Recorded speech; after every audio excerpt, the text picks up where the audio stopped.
J'ai pris des notes. Merci.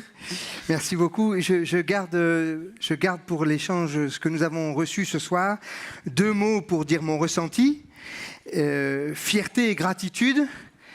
Et 2 verbes pour essayer de rendre compte du mouvement que vous impulsez. Vous et vous tous, ce mouvement, j'aimerais le rendre compte par 2 verbes, agir et espérer. D'abord, la fierté.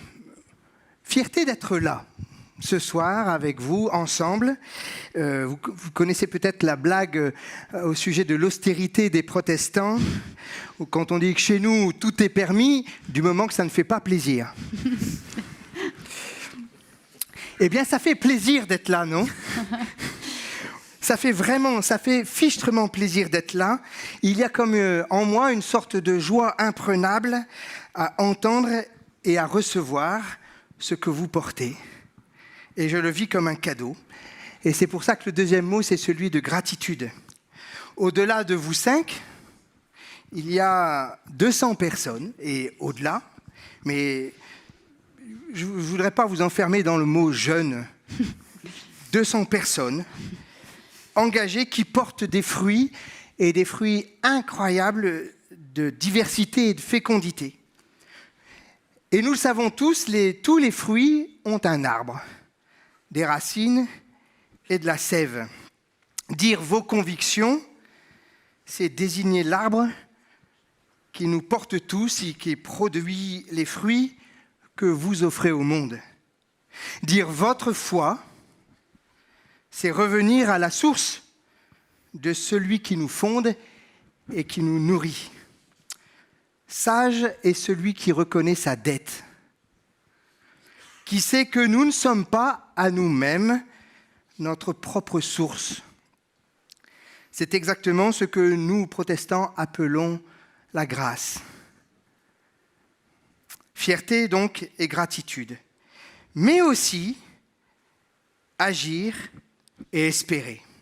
Agir, ce que vous nous avez montré ce soir, c'est que nous ne sommes portés ni par la peur de l'avenir, ni par la volonté de prouver quoi que ce soit, mais bien par notre désir et le plaisir aussi, d'ailleurs, d'agir ensemble pour servir et aimer. Merci Isabelle d'avoir amené ce mot-là.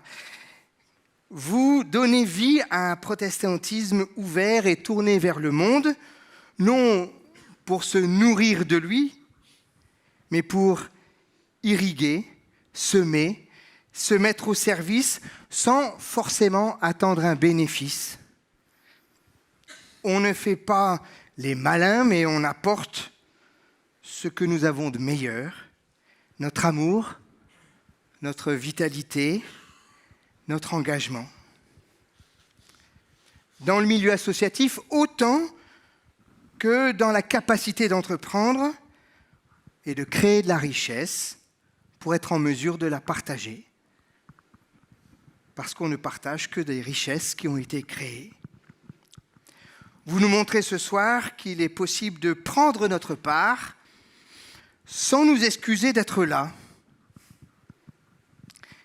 et sans volonté de puissance ou de domination non plus.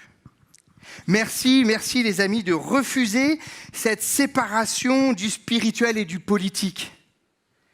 Ensemble, nous refusons de rester confinés dans des bondieuseries parce que nous voulons contribuer à notre mesure à réparer le monde par notre action aimante. Agir et espérer, Luther disait, et c'est un calviniste qui vous le dit, si la fin du monde devait être pour demain, je planterais un pommier. Ce soir, vous nous avez montré un protestantisme qui investit l'avenir.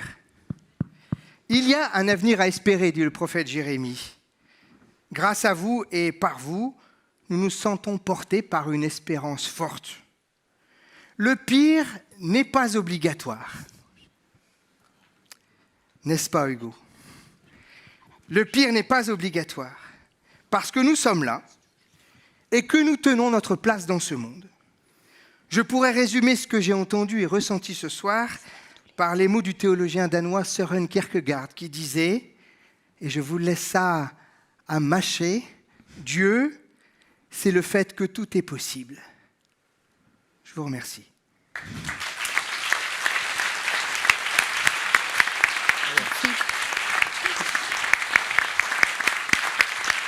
Bravo.